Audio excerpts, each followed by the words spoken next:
All right, well, hello and welcome. I'm the Kodiak Broncos Podcast, and today I'm here to talk about Jonah Elliss and why he is the best non-starting edge rusher in the NFL. We're going to be going through his film throughout this preseason, where he's honestly been one of our team MVPs. Obviously, I would still say the MVP is Stidham, but as far as defense, either Chris Abrams-Drain or Jonah Elliss, in my opinion.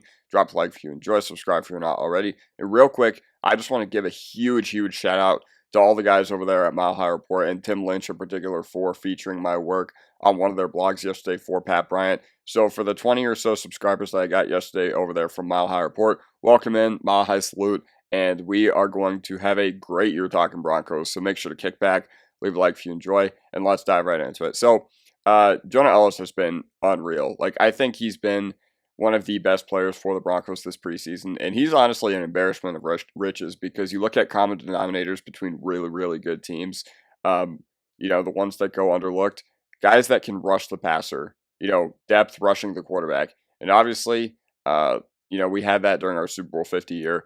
But, if Nick Bonito or Jonathan Cooper need a misplay, I don't think anyone's going to bat an eye if Jonah Elliss is there on like a third down or whatever. So either way, let's get this started. I'm going to highlight Jonah Elliss with a circle. This is the best I could do since I couldn't find like a highlighting tool that works on Mac, or at least one that's not paid.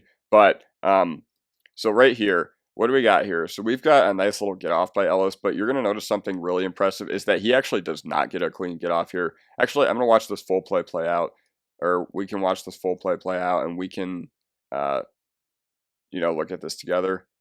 So as you can see, Jonah Elliss got off to a little bit of a rocky start there. He did not start clean at all. But one of the things that really impresses me with this is that even though he didn't get a clean get off, he still managed to work his way up. And yeah, I guess you could credit the secondary for holding up on this play too. But listen, Jonah Elliss is still finding work right here. As you can see, if you're losing track of him, he's right there in front of the center. But then Jonah Elliss still finds a way to find a way back to the quarterback. And yeah, so that was a really good play right there. This one's also really good.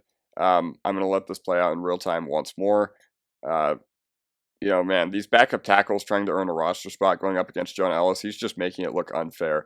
All right, I'll tell you exactly what went wrong on this play now. Let's watch it one more time in real time so you guys can see. Wow. Then the quarterback got flagged for intentional grounding. Okay, so with Jonah Elliss right here, what he does so well is obviously he has a really good get off. And I don't know if this running back was on like chip duty or something like that. But he doesn't end up, helping the tackle at all with Jonah Elliss, which, I mean, you can say whatever you want about that. Maybe he's just reading the linebacker there to see if he's like blitzing or coming out. I think that makes more sense. Either way, so we've got Jonah Elliss just completely bearing down on the quarterback. And one of my favorite things about this play is that he just finds a way to make all his momentum go towards the inside, and the right tackle is just way too flat right there. So Jonah Elliss is able to use his natural leverage, able to use his natural bend, natural quickness, natural agility to get around the right tackle. And eventually he just starts bearing down on Carter Bradley, the third string quarterback, and he's able to get to him so quickly that he's able to cause a grounding penalty. So well done there, Jonah Elliss.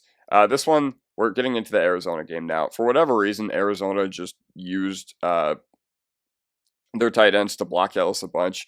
And I guess it is valuable to see what they can do in training camp or whatever. It's valuable to see what kind of abilities that your tight ends have. But, Jonah Elliss has been scorched earth. He's been scorching all preseason. So I don't know how they looked at the game plan against the 49ers, or they looked at the Broncos film from against the 49ers, and they were just like, yeah, we'll have our backup tight ends block one of the game's very best backup edge rushers. So what happens right here is that Jonah Elliss ends up getting a really good base with this tight end right here. Like, they're pretty much 50-50. But Jonah Elliss does a really good job with his momentum. And you'll see that's something he does really good.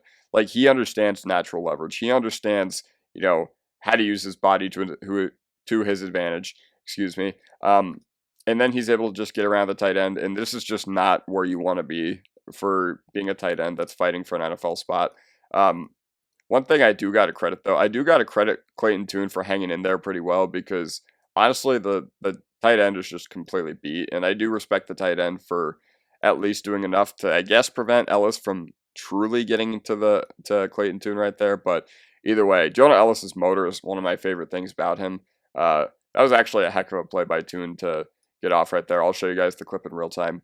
Heck of a play for him to get it off, even with Barron and Ellis, and I guess kind of Bailey bearing down on him. So this one was one of my favorite plays of the entirety of last game because you've just got an all-out blitz right here, and you're going to see from the other side that Jade Barron just completely bears down on Toon right here, and same with Ellis, and they're able to force another grounding penalty.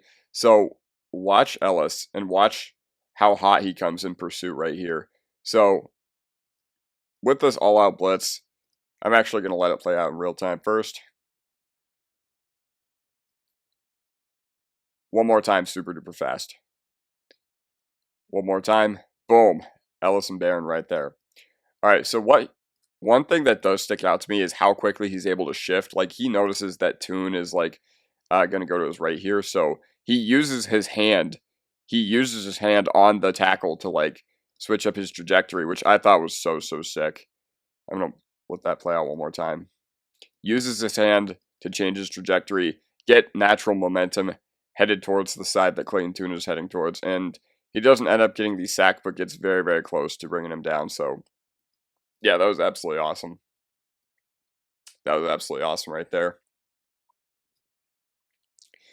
This one, once again, like, even though he's blocked by 2 tight ends on this play, I'll let you guys watch this.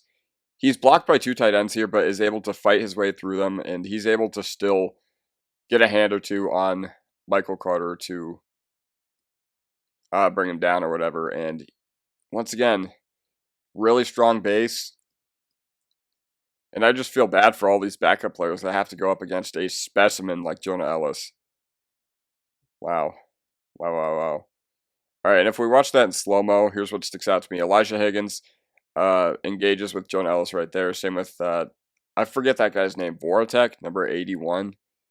Either way, it looks like Ellis is completely washed out of the play right here, but he does a great job using his leverage and fighting back into the play and still finding a way to honestly really be the one to slow down Carter right here. So, yeah.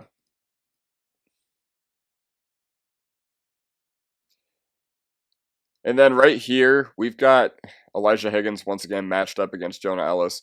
That's another thing that stuck out to me is I guess they have enough faith in Ellis to, come super duper wide, during these pass rushing sets or whatever. And, that speaks to his agility. That speaks to what they think about his, bend or whatever. And even though I know this wasn't a pass rushing play in particular, the fact that he lined up this far is pretty dang cool. So he has kind of the edge contain right here, and he's able to just still take on multiple blockers. Like, do you see what happens right here? Real time, takes on multiple blockers and gets to Michael Carter. It's just not fair, man. It's not fair that we have this caliber of edge play waiting behind Benito and Cooper. 1, 2. Oh my goodness. This is honestly like edge containment film that you could show to every high school or college player out there. They had 2 guys pulling and still couldn't bring him down.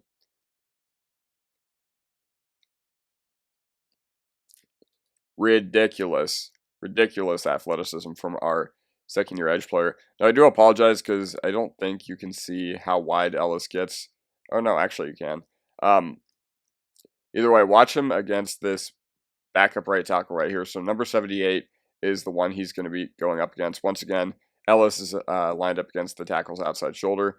And initially, it looks like 78 does get a hand or two on him, but Ellis's motor does catch him up to the play. It does kind of catch him up to the play, and he does end up getting tuned to go out of bounds. So that's pretty cool. Same with Q Robinson right there. And yeah, overall, like, the motor is my favorite part about Jonah Ellis's game, because even if the play is not there, like, I don't know, he will always fight to the death to get something, to make something happen. So I do apologize because Ellis is actually off the screen right here. He's way out there, like, to the point where you can't see like his actual alignment on this play. But the reason this matters is because obviously you saw the red circle. So Um, you'll see right there. But this number 78 dude, like, he just gets flat out beat by a swim move by Jonah Elliss. Like, watch. Boom. And then once again, doesn't come down with the actual play itself, but is able to make enough happen to where it's very disruptive. And that's the one word I can use to describe him throughout this preseason. It's been disruptive. So yeah. Anyways, that does it for me. Let me know what you guys think of the Jonah Elliss tape in the comment section down below. And subscribe if you're not already. We're on our way to 1,000 by week 1 against Tennessee. I will see you guys next time. Mile high salute.